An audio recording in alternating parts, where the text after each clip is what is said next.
Hello, everyone. I am Jeffrey Snook Cosgrave, a master's student at UGA, and today I wanted to talk about selecting against high milking and heavy mature weight EPDs to help reduce the nutritional requirements of our cows. Expected progeny differences, or EPDs, allow for the comparisons of animals within a breed for their genetic potential as parents for a given trait. In essence, EPDs represent the genetic component of an animal's phenotype, what we can see, that is expected to be passed on to their offspring. It is common for producers to select EPDs that favor high milk production as well as high mature weights when selecting genetics for the future of their herd. These EPDs can be selected for directly by selecting for high milk production or heavy mature weight, or indirectly by selecting EPDs for heavier calf weaning weights. This selection is often done with the intention of increasing the profitability of their operation. This increase in profitability is expected by increasing calf weaning weights. Aim of this extension is to educate producers as to why selecting for high milk production, heavy mature weights, and or heavy weaning weight EPDs may cause a producer to lose money in the end. This loss of money is generally seen in the form of poor reproductive efficiency and increased feed cost. Confusion with EPDs. Expected progeny differences can seem overwhelming as they often portray a lot of information at once. This information is often used to compare two different sires or dams together. This comparison that is made between two animals often leads to producers to select for the highest number or score in what they deem as a desirable maternal or paternal trait, often such as weaning weight. Selecting for the highest score repeatedly can lead producers to over-selecting for certain traits. This over-selection can cause undesirable outcomes as cattle requirements shift through the generations to accommodate these selections.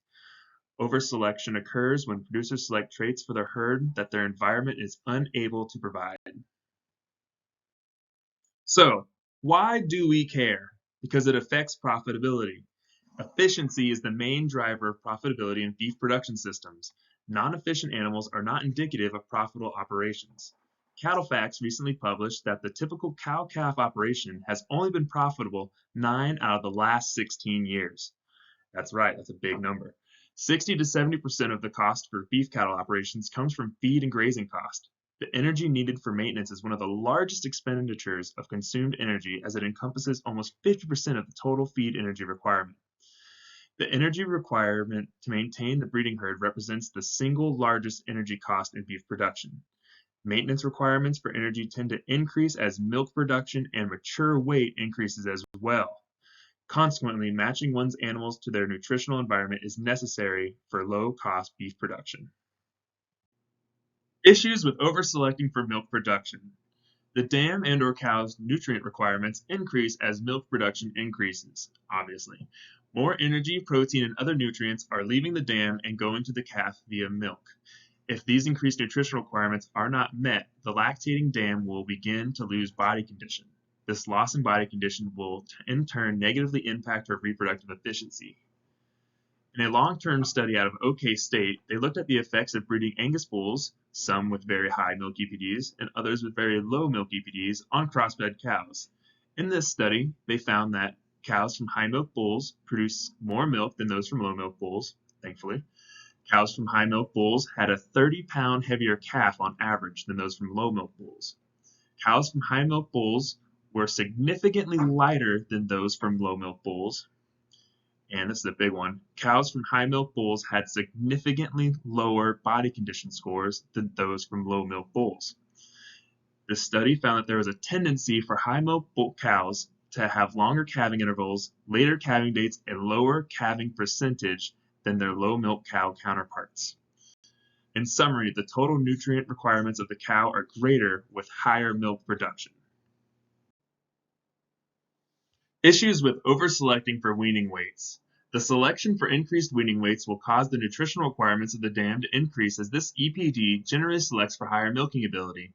This increase in the production of milk requires an increase in the nutrient uptake from the diet to produce this increased milk production.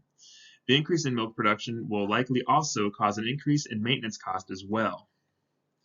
The relationship between calf weight and sale price is usually negative, regardless of whether this increase comes from increased milk production or increased mature size.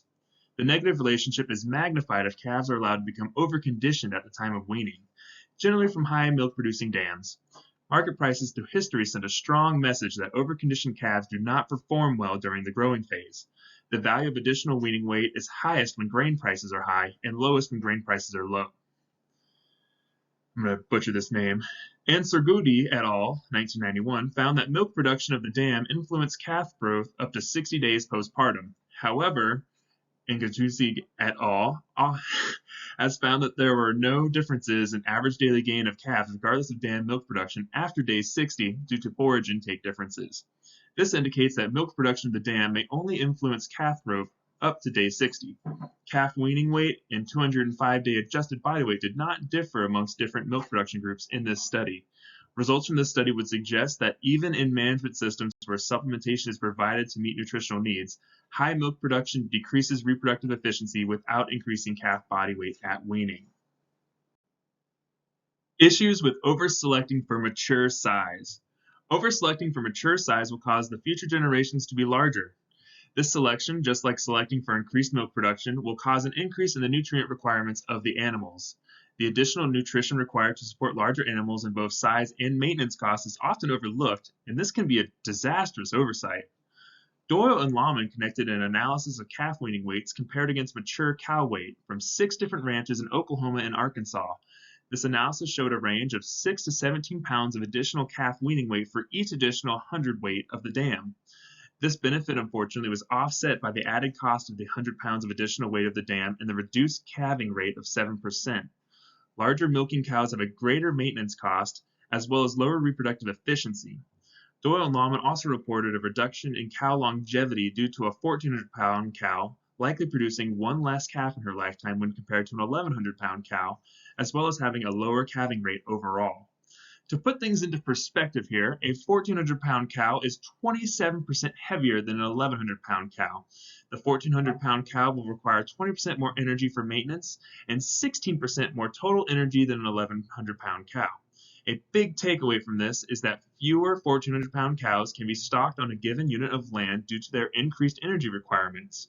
More supplementation and/or nutrition will be needed to stock the same number of 1,400-pound cows as 1,100-pound cows on the same amount of land.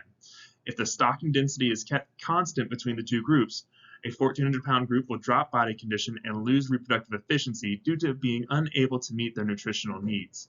This reduction in stocking rate is likely to result in a reduced calf crop. As you can see here from this little graph that was provided by Dahlman, you can see that when you have a 1,000-pound cow, you can fit 100 head on this set of land. But when you move over to 1,400-pound cow, you can only fit 71. You're not going to get 100 calves out of 71 cows. That's all I'm going to say. Understanding the impact of milking ability on nutritional requirements. Farrell and Jenkins found that the most efficient cows in one environment are not necessarily the most efficient in other environments. An example they point out is a cow with the genetics for high milk production is likely to be highly efficient and high quality forage, but will struggle to maintain body condition and reproductive efficiency in low quality forage. The cow needs to be matched to their environment. Montana Bermudez et al. Performed a study comparing the maintenance energy requirements between cows of similar mature size but differing milk production. Hereford crossed with Angus cows represented the low milk production group, with an average production of about 18.7 pounds of milk per day, while milking Shorthorn crossed with Angus cows represented the high milk production group, with an average production of 23.2 pounds of milk per day. This study found that the maintenance cost for the high production group was 9% higher during late gestation and 10% higher during early lactation when compared to the low production group. I would like to thank Dr. Tim Del Curto and Dr. Hannah Del Curto Weifels at Montana State for sending me this information. But this is a great graph that helps demonstrate the different nutritional requirements. You can see over here that the cow size, you have your 1,000-pound cow, 1,200-pound cow, and your 1,400-pound cow with your different milking levels, average, above average, and superior.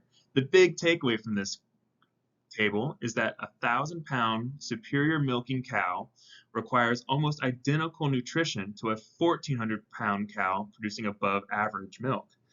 As you can see, the TDN needed is very similar and the crude protein needed is very similar. If you were to scale back your average size, you could feed them a lot less here. It is important to match your cow to your environment. Now, let's go over some benefits of selecting lower milking ability. Milk production dramatically influences the feed requirements of the cow. Milk production has increased substantially in beef cattle over the years. According to the information from National Cattle Evaluations, milk production in most cattle breeds of cattle continues to steadily rise. Genetic capacity for milk production and annual cow maintenance requirements have a positive relationship. This has a direct implications to feed cost and stocking rates. This is especially problematic for low-quality forage or rangeland producers as efficiency of milk utilization declines as genetic ability for milk production increases. Calves from cows with high milk production consume less forage than calves from cows with lower milk production. This can hinder the rumen development of calves from high-producing moms when compared to calves from low-producing moms. Another important thing to think of is your rumen development. In 2017, the University of Tennessee conducted a study looking at the relationship between high milk production and low milk production cow-calf productivity. They found that high milk producing cows had the lowest timed AI pregnancy rate as well as the lowest overall pregnancy rates. This agrees with Butler 2000 that there is an inverse relationship between milk yield and fertility. This inverse relationship is due to the increased energy demand competing with nutrient demands for reproduction. This inverse relationship can still be present in environments where energy is met or over exceeded. And as you can see from this graph, we have our AI pregnancy rate, our final pregnancy rate, our milk production of low, moderate, and high. And as you can see, our low milk production had the best AI rate, but the final pregnancy rate goes to the moderate production, with the high production being lowest in both categories. Alleviating nutritional stress. Higher milk production can cause a drop in body condition score and reproductive efficiency due to undernutrition from having increased nutritional demands. Studies have shown that the milk EPD is an accurate predictor of differences in milk production as well as differences in calf production. Producers who select for higher milk production through selecting EPDs will increase their weaning weights, but this will be at the cost of the cow's body condition and reproductive efficiency. Why there is no economic benefit. Higher milk production and size increase the nutritional requirements of the cow, requiring more feed and land to produce one calf. This can affect profits in an industry that strives for efficiency. Increasing milk production beyond moderate levels may add to the risk a producer incurs due to year-to-year variation in forage availability, quality, and supplement cost. As one can see from the graph here, there is little to no benefit to over-selecting for mature weight and high milk production. Due to the increased forage intake by the cow-calf pair, you have a lower stocking rate and the decreased value per pound of the overconditioned weaned calf. Large cows in this example produce less total income when land area is held constant. If the stocking rate is not reduced for the heavier or higher milking producing animals, supplementation must be provided, and the supplementation is most likely to be expensive and is necessary to prevent the reduction in reproductive efficiency due to animals not receiving adequate nutrition. If supplementation is not provided, the estimate for return on our heavy, higher milk producing animals is even lower. It is important to also note that this graph does not consider the increased maintenance costs associated with increased milk production. That's a very important point. Now, if we look at our graph here, the point that I personally really like here, it has it constant for 374 acres. You can see you have 104 cows, and you have only 80 here. But if you go below that, it'll show you your total profit. While our low producing ladder cows may not be the highest profit, they're only about $100 off. And that's a lot of low input that you don't have to supplement them because they have plenty of land for that herd size. Where over here in the high milking, you're losing money and you're having to put a lot of inputs into that. I would much rather be over here in this side. In conclusion, striving for increased productivity by relying on heavy mature cows or high milk producing cows can be counterproductive if their nutritional needs aren't adequately met. This oversight may lead to reduced reproduction rates and consequently a decline in overall profitability. Furthermore, if supplementation is required due to the available forage not adequately meeting the increased nutritional needs of our larger and higher milking animals, costly supplementation will be required to maintain the herd. Ignoring this increased cost of production could result in decreased reproductive rates, likely eliminating any potential profits. To ensure the best selection decisions for one's operations, one should use a selection index, and this selection index should be based on the producer's available resources and their intended marketing method. All right, thank you for sitting through this presentation. I know it went a little bit longer than I wanted it to, but I just had a lot to say. Here are my citations if anyone would like to check them out. Thank you very much.